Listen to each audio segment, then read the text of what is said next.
What if history wasn't just a collection of events, wars, revolutions, treaties, and rulers, but something deeper, something alive, unfolding with intention and direction? Georg Wilhelm Friedrich Hegel believed exactly that. And in doing so, he didn't just change how we read history, he changed what we think history is. Now, Hegel might not be the most accessible thinker. His sentences are famously dense, and his concepts often feel like riddles. But once you begin to understand the core of his vision, something remarkable happens. You begin to see history not as random or chaotic, but as a kind of narrative, one written by reason itself, a drama of consciousness evolving through time, a process through which humanity slowly, painfully, and inevitably becomes aware of its own freedom. That's the boldness of Hegel's work. It dares to say that history is not meaningless, that even in its darkest hours, there's a hidden logic at play, not fate, not divine intervention, but something more subtle, what Hegel called spirit, or Geist, unfolding itself step by step through conflict, contradiction, and reconciliation. And this idea, that history has a structure, a telos, a purpose, has echoed far beyond the philosophy classroom. It's shaped revolutions, political ideologies, even the way we write textbooks. Hegel's fingerprints are on nationalism, Marxism, and the very methods historians use to understand the past. In this journey, we'll trace how Hegel's vision of history became one of the most transformative ideas in modern thought. We'll begin, fittingly, where he did, with spirit, reason, and the pursuit of freedom. To understand Hegel's vision of history, we need to begin with one of his most powerful and provocative ideas, that history is the unfolding of the world spirit, or Weltgeist, coming to know itself. Not metaphorically, not symbolically, but quite literally. History, for Hegel, is not just the record of human activity. It is spirit in motion, evolving through time, gradually becoming conscious of its own freedom. Now that might sound abstract, even mystical, but what Hegel meant was this. As societies develop, so too does our collective understanding of who we are, what we're capable of, and most importantly, what it means to be free. Freedom, in Hegel's philosophy, isn't a static idea. It's a process, a movement, a realization. And history is the stage on which that realization plays out. He described this journey through a tripartite framework, a way of organizing historical development into three major cultural political epochs. In the Oriental world, Hegel believed only one person, the sovereign, was free, while everyone else lived under despotic rule. In the classical world, like Greece and Rome, some were free, typically the elite citizens, but others, such as women, slaves, or foreigners, were excluded. And finally, in the Germanic or modern world, Hegel saw the potential for universal freedom, where every individual could be recognized as free, not just in theory, but in actual social life. This progression, he argued, wasn't accidental. It was rational. History had a direction, a telos, a built-in logic guiding it toward greater freedom and awareness. Each stage of history wasn't just different, it was necessary. Each represented a moment in spirit's self-discovery. But here's the subtle twist. For Hegel, freedom didn't mean doing whatever you want. It wasn't about individual autonomy in the modern liberal sense. Instead, freedom was about ethical life, what he called Sittlichkeit, which meant being embedded in institutions like family, civil society, and the state. True freedom came not from isolation, but from participating in structures that reflected rational will. In other words, we are most free not when we escape society, but when we find our place within a society that recognizes and nurtures our dignity. That's the promise of Hegel's history, not just political liberty, but the spiritual maturity of a world that learns how to live with itself. But if spirit evolves through stages, how does it move? How does it grow from one historical consciousness to another? That brings us to the engine that drives it all, the dialectic. So, how exactly does history move forward in Hegel's world? What's the engine that drives this unfolding of spirit, this journey toward freedom and self-consciousness? Hegel's answer is as elegant as it is profound. It's the dialectic. Now, if you've ever come across the phrase thesis, antithesis, synthesis, this is where it comes from. Though Hegel himself never used that exact wording, the structure captures the essence of his method. The idea is that every concept, every state of being, contains internal contradictions. Those contradictions eventually give rise to their opposite, which in turn clashes with the original idea. And out of that tension, a new synthesis emerges. A higher unity that preserves what came before, but transcends it. Think of it like this. The dialectic is not about erasing the past, but about overcoming it, sublating it, as Hegel would say, in a way that both negates and preserves it.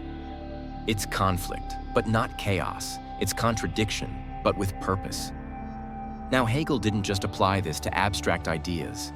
He saw it at work in the very structure of history itself.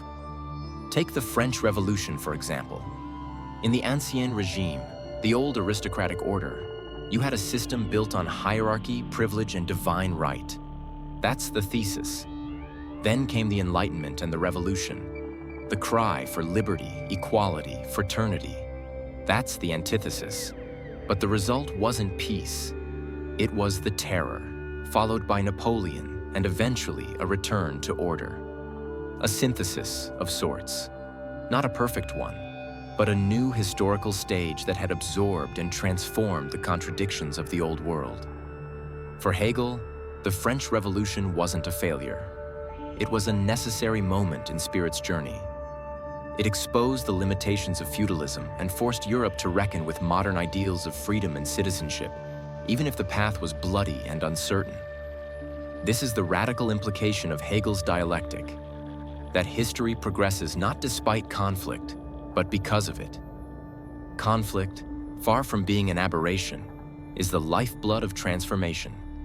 The world doesn't evolve when things are calm. It evolves when its contradictions can no longer be ignored. And so, each epoch is born from the ashes of the one before it, not as a simple replacement, but as a deeper resolution. A reconciliation that brings spirit closer to knowing itself. But as we begin to see how history unfolds in patterns and contradictions, we're also confronted with a new awareness, one that reshapes how we think about the past itself. And that brings us to the rise of historicism. When we talk about historicism, we're talking about a way of seeing the past that's deeply shaped by Hegel's legacy.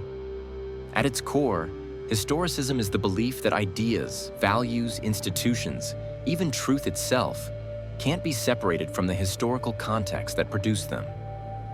Everything is born in time, shaped by its era, and meaningful only within that living moment. This idea marked a dramatic shift from the Enlightenment worldview that came before. The Enlightenment thinkers believed in timeless principles, reason, rights, progress, that could be applied universally across all cultures and ages. But Hegel, in his own quietly revolutionary way, challenged that certainty. He didn't deny the power of reason, but he argued that reason isn't floating in the clouds, it's incarnated in history. That means truth doesn't descend from above. It emerges through time, evolving alongside human consciousness and social development. For Hegel, the Roman idea of justice, the Christian idea of salvation, and the modern idea of freedom, these aren't interchangeable truths. They're expressions of spirit at different stages of its unfolding.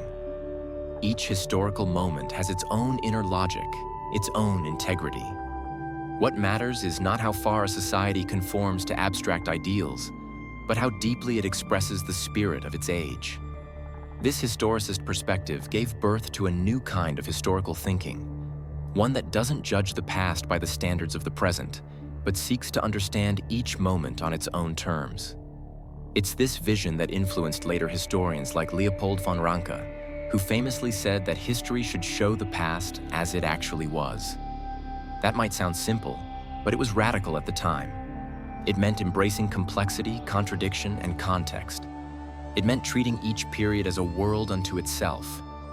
In this way, Hegel helped awaken modern historical consciousness, a way of thinking that values empathy over judgment, context over condemnation, and the idea that even the most alien past has something true to reveal. But that reverence for the historical moment would also spark something else. A powerful link between spirit and the state, where history's logic seemed to converge on the nation itself. Hegel once wrote that, "The state is the march of God in the world." A phrase like that is bound to raise eyebrows, and rightly so. But what did he mean? Was he calling the state divine? Was he justifying tyranny? Or was he, in his own way, revealing something deeper about how history realizes its purpose? To understand this, we have to return to Hegel's vision of spirit, unfolding through history, evolving toward freedom. For Hegel, the nation-state isn't just a political arrangement. It's the embodiment of that unfolding spirit, crystallized in law, institutions, and culture. It's where individuals, through their participation in ethical life, come to recognize themselves not just as private persons, but as bearers of a shared rational will. In that sense, the state isn't a cage. It's the place where freedom becomes real. Not the freedom of isolated self-interest, but the freedom that comes from being part of something greater, something structured, stable, and self-aware. The family might teach love, and civil society might teach cooperation. But the state, for Hegel, is where all these threads are woven together into a coherent moral whole. But here's where things get complicated. Hegel believed that each nation was a unique expression of spirit in its particular historical moment. That sounds noble, until it starts to sound like destiny. In the 19th century, this idea was taken up by nationalists who saw in Hegel's work a kind of philosophical blessing.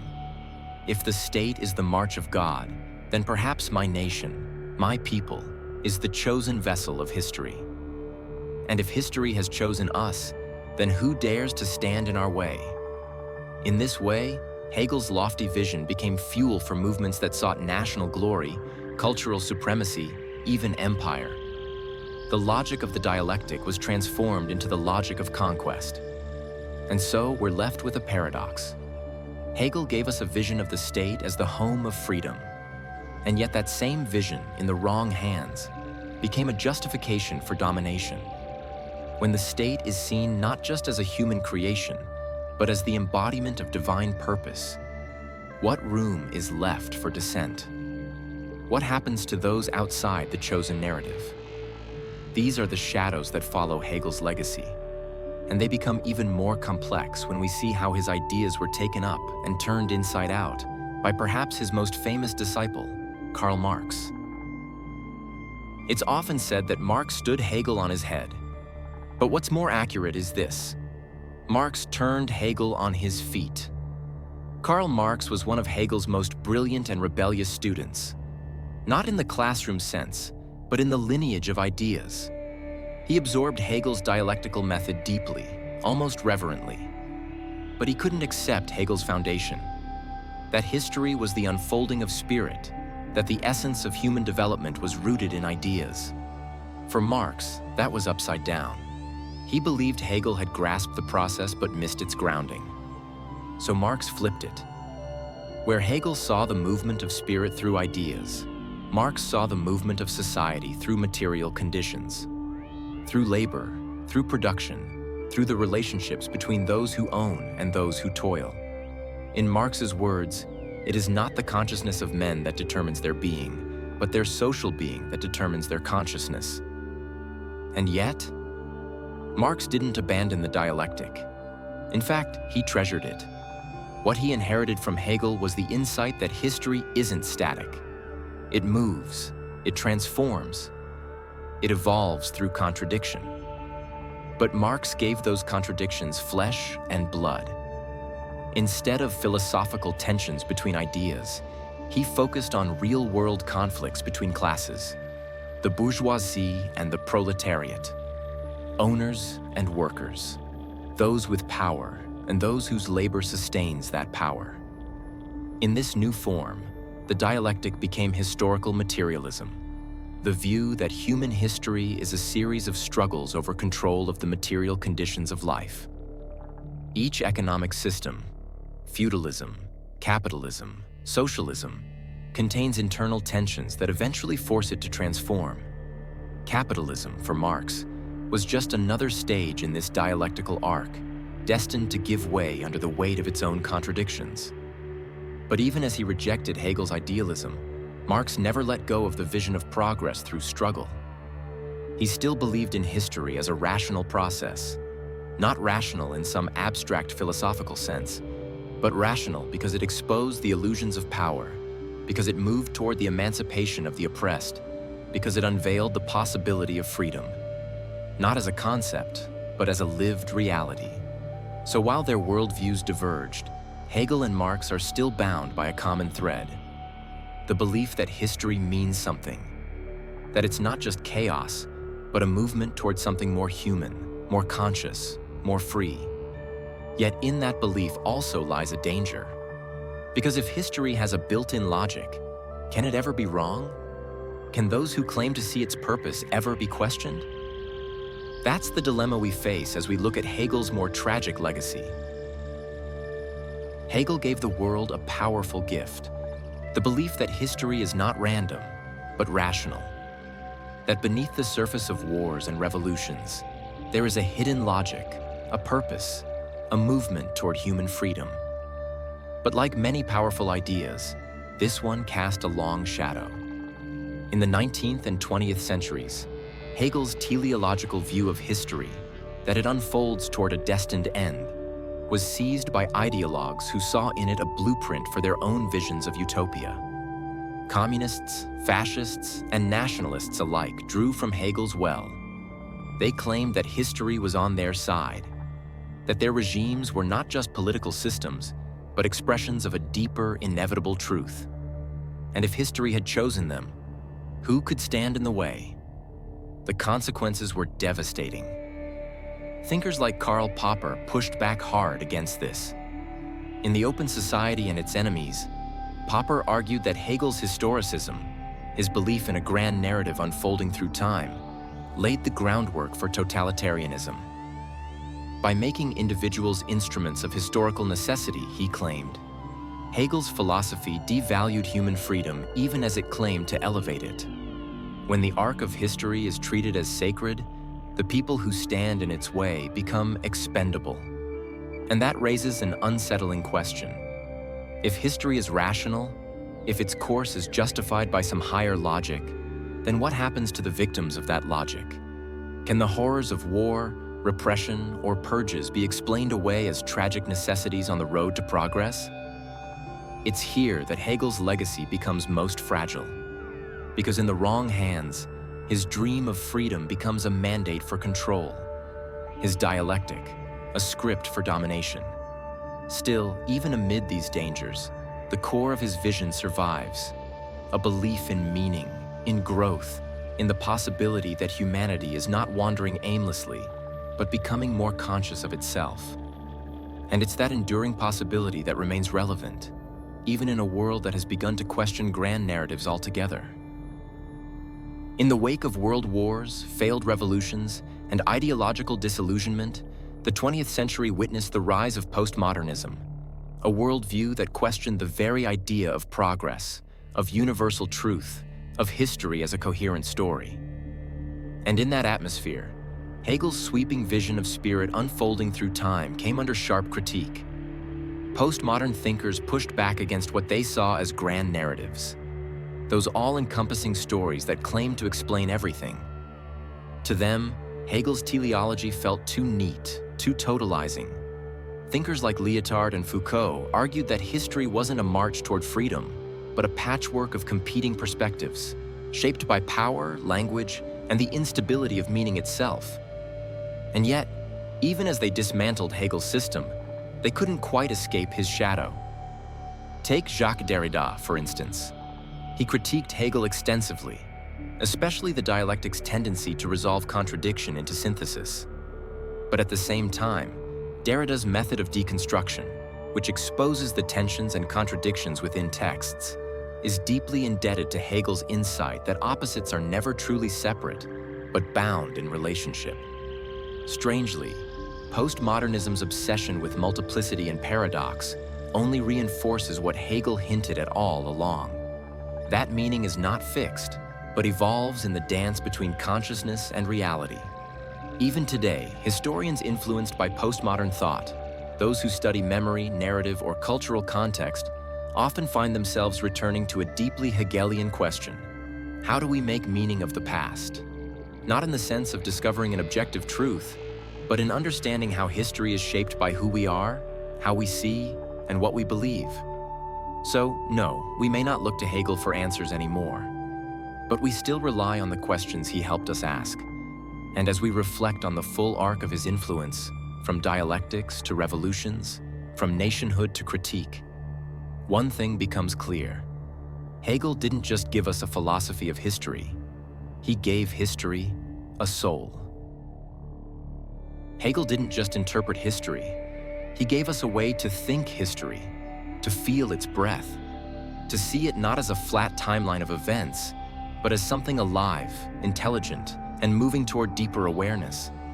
He didn't just ask what happened, he asked why it mattered. And in doing so, he philosophized the very possibility of history itself.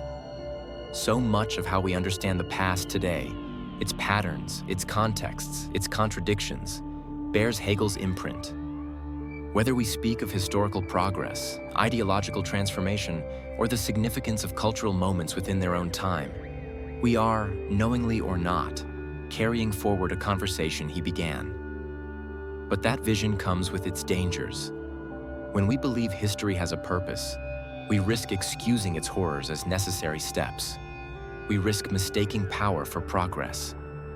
And yet, when we forget that vision entirely, we risk losing the thread of meaning, forgetting that the past can still teach us something about who we are and where we might go. So, we're left with a question, a quiet, haunting question. Are we shaping history, or are we still living within the echoes of Hegel's dialectic? Maybe it's both.